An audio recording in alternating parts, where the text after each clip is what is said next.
Bonjour, Viviane Cangeloni. Dans les années 90-90, j'ai écrit un conte astrologique qui paraissait dans une revue mensuelle de développement personnel et de bien-être. Et à l'occasion d'un rangement, j'ai retrouvé ce conte. Alors bien sûr, il était un petit peu dépassé, mais en même temps, il m'a beaucoup attendri à cause de son personnage principal, Deluso Sospiro, qui est un journaliste qui est tout à fait blasé de ses aventures autour de la Terre et qui rêve. Il rêve de rencontrer les signes du zodiaque. Et l'idée m'est venue le souhait de vous proposer une série de 12 vidéos qui vous ferait découvrir les 12 signes du zodiaque, non pas d'une façon académique, avec la complexité, la richesse, la profondeur d'un cours, mais plutôt à travers notre enfant intérieur qui s'émerveille, qui s'enchante et surtout qui apprend en jouant. Donc voilà, loin des réflexions savantes, voici les aventures de Deluso Sospiro autour du zodiaque, ainsi nommé Deluso car il est très déçu et Sospiro car il soupire tout le temps de déception et d'espoir. Pom pom pom, voici les aventures de Deluso Sospiro autour du zodiaque. Un conte humoristique en 12 parties.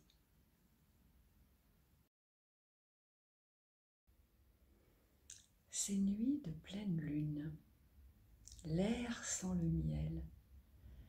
Deluso soupire avec nostalgie, le marchand de sable saupoudre une pluie d'étoiles sur son front. Et le voilà qui s'endort. Dans son rêve, Deluso arrive près d'un lac. La lune reflète sa face argentée. Que c'est romantique, pense Sospiro. En soupirant de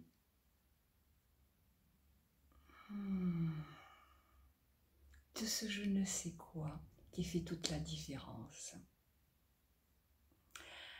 La lune éclaire la berge de sa lueur lunaire et Deluso en soupire maintenant de langueur. Il aperçoit loin de là une petite maison aux fenêtres éclairées et il s'approche d'elle comme d'un secret. Sospiro se grise du parfum suave du chèvrefeuille qui grimpe le long du mur près de la fenêtre. Il s'approche à pas de velours. La fenêtre est ornée à mi-vitre de rideaux coupe-jour ouvragés à l'ancienne. Vous savez, ces rideaux en dentelle. Il retient un soupir et se hisse sur la pointe des pieds pour regarder à l'intérieur. Et il aperçoit un berceau. Une jeune femme pénètre dans la pièce. Avec des gestes familiers, elle attise le feu affaibli dans la cheminée. Madame Cancer, car c'est bien elle, porte ses yeux au regard d'eau sur l'horloge séculaire, un objet qui lui vient de famille, un objet chéri. Surtout qu'il marque le passage du temps. Et c'est l'heure de la tétée. Sans doute pour ne pas blesser les yeux du petit chéri par trop de lumière, elle éteint le plafonnier et allume un chandelier. Et par un geste doux, la jeune mère prend l'enfant hors du berceau et lui donne le sein. Devant une scène aussi intime, Deluso soupire avec une timidité gênée. Il se retire un peu sur le côté, plisse les yeux. Et là, des images depuis longtemps enfouies lui reviennent en mémoire, des images de l'enfance, de son enfance, des cajoleries perdues, de l'odeur du lait. Et il s'amollit dans ce passé transporté par la mélodie de Mahler. Deluso aime la musique, qui lui parvient depuis la pièce voisine. Il pointe à nouveau son nez au-dessus des rideaux. Madame Cancer berce maintenant son bébé. tout en chantant une comptine. Son visage sensible et clair, au moindre sourire de bébé, il s'éclaire, il éclaire. C'est merveilleux de voir cela. Et il s'assombrit dès que l'enfant pleure ou tousse, comme si un drame imminent et terrible pouvait emporter sa vie dans l'instant. Bébé vient d'éternuer. Et si c'était les oreillons? Ou la scarlatine? Son visage est un peu rouge, encore plus rouge. Il éternue de nouveau. Et si c'était la mort subite? Son instinct maternel n'y tient plus. Elle est là, la main sur le téléphone, prête à appeler les secours de nuit. Ouf!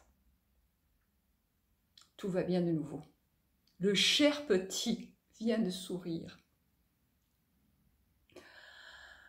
Madame Cancer était sur le point d'appeler le pédiatre d'urgence, ça c'est sûr. Quelle émotion! Voilà que la lune pâlit avec l'aube naissante. Épuisée, Madame Cancer dort enfin.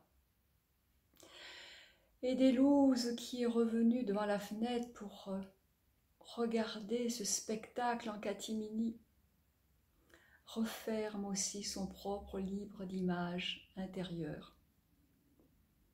Le coq chante, Délouze s'éveille dans son lit, encore tout amolli par ses souvenirs. J'allais oublier, j'allais oublier combien j'ai souhaité grandir et partir, partir toujours plus loin jusque dans les étoiles. L'enfance, c'est pas toujours un conte de fées. Heureusement que maintenant, avec l'âge, je ne souffre plus des angoisses de la maman et de ses peurs de l'abandon. Du coup, mon estomac va beaucoup mieux, ça c'est sûr. Je l'entends encore, la pauvre femme, paix à son âme. Lever les yeux au ciel à chacune de mes échappées, en s'exclamant « Mais qu'est-ce que j'ai fait au bon Dieu pour avoir un petit pareil ?»